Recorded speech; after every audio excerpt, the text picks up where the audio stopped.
CPI के राष्ट्रीय महासचिव डी राजा ने मोदी सरकार पर हमला बोला है। उन्होंने कहा कि इस बार लोकसभा चुनाव में जनता ने महंगाई, बेरोजगारी और संविधान की रक्षा के सवाल पर वोट किया है। राजा ने कहा कि मोदी सरकार को जनता ने पूर्ण बहुमत नहीं दिया। डी राजा ने कहा कि जनता ने मिलीजुली सरकार बनाने का संदेश दिया है।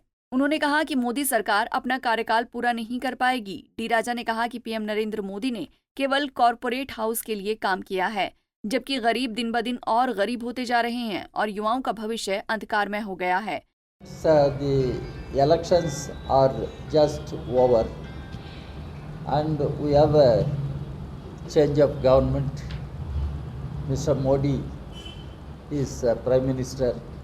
But how we understand the verdict of the people? The President's address claims people have given the mandate for a strong, stable government. But we should know the people's verdict, mandate is not for Mr. Modi, is not for BJP.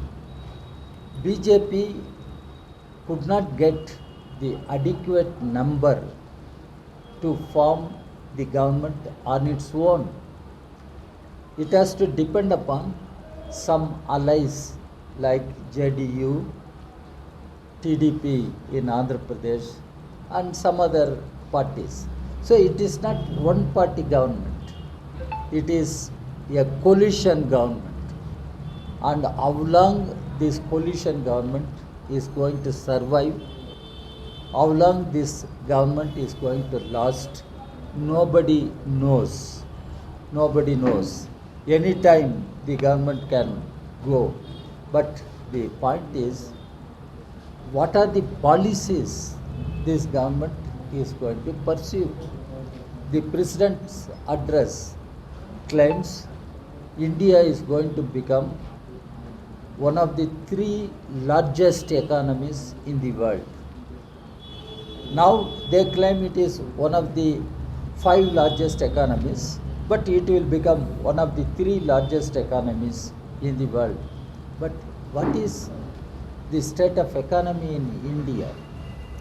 Comrade should understand.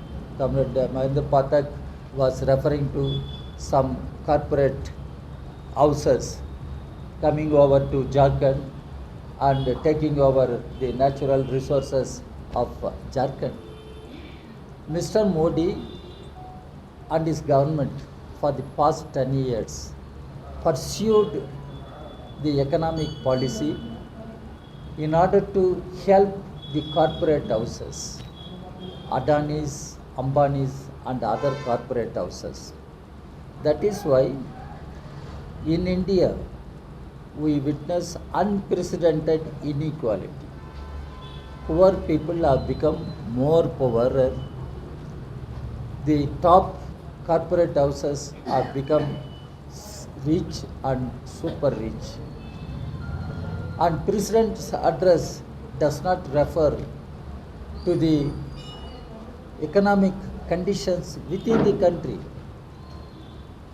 Unemployment, underemployment are the most burning problems in our country. Our young people do not have any bright future. They are facing a very gloomy, uncertain future. Unemployment, underemployment. Prices of all commodities are increasing. Inflation is increasing. वहीं D राजा ने कहा कि विपक्ष NEET कांड पर संसद में चर्चा करना चाहती है। राजा ने कहा कि नीट परीक्षा के मॉडल को खत्म करना चाहिए। उन्होंने कहा कि राज्यों को फिर से मेडिकल का एग्जाम लेने का अधिकार देना चाहिए। The India bloc parties wanted a special debate on the issue of NEET, whether we need NEET or not, what should be done. But government did not allow any discussion. So Parliament session was adjourned and let us see what happens on Monday. But as a party, we also demand that NEET must be scrapped. The state governments should have the power to decide how they will move forward as far as professional education is concerned, including medical education. So NEET has become a problem. It shows the crisis in our educational system. The same way we can go on listing many issues. Mr. Modi government has been proved to be disaster. For the past 10 years, what we witnessed was disastrous. And Modi talked about good governance. But what we witnessed was misgovernance. It was not good governance. बेरोजगारी, महंगाई और संविधान की रक्षा को विपक्ष ने इस बार चुनावी मुद्दा बनाया था। यही वजह है कि इस बार विपक्ष के सीटों की संख्या में काफी ज्यादा इजाफा हुआ और अपने दम पर बहुमत लाने में बीजेपी नाकाम रही। पंजाब केसरी टीवी के लिए रांची से आशुतोष सिन्हा की रिपोर्ट। हमसे जुड़े रहने के लिए हमारे YouTube चैनल को सब्सक्राइब करें और नई वीडियो की नोटिफिकेशन के लिए बेल आइकॉन को दबाएं। अगर आप ये वीडियो Facebook पर देख रहे हैं तो लाइक जरूर करें और ज्यादा से ज्यादा शेयर करें। धन्यवाद।